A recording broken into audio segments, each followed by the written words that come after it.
story.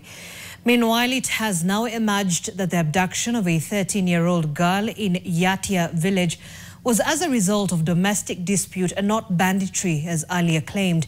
One of the suspects is said to have been engaged in a row with the victim's family, which led him to abduct the girl, and her brother was later released. Authorities say they're investigating the matter, even as human rights defenders in the region slammed the leaders over their silence on the matter, as NTV's Mbugua now reports. The child, who was found today by security officers, had reportedly been forced to walk on foot to Yatya. Authorities have linked the girl's abduction to the ongoing banditry incidents in Baringo, saying this was a family dispute gone wrong.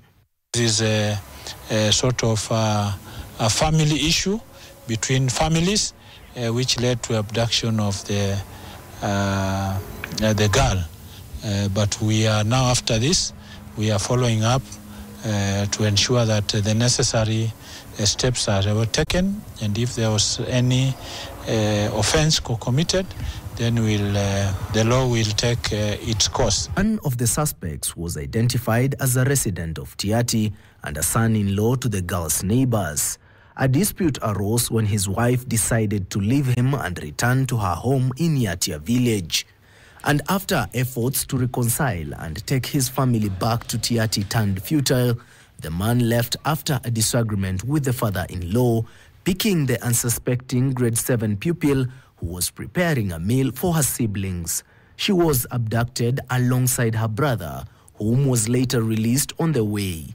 Reports indicate the girl was to be used as a bargaining tool to help the two disputing families reconcile.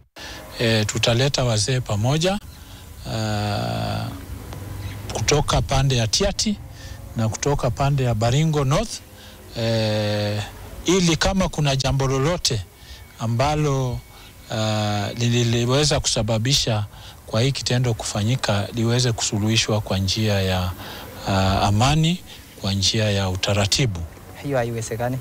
Even in a human right, kwa aibu pia lazima wachunguze vizuri huyu mtu mbona kachukua mtoto, na pia mtoto ni mdogo.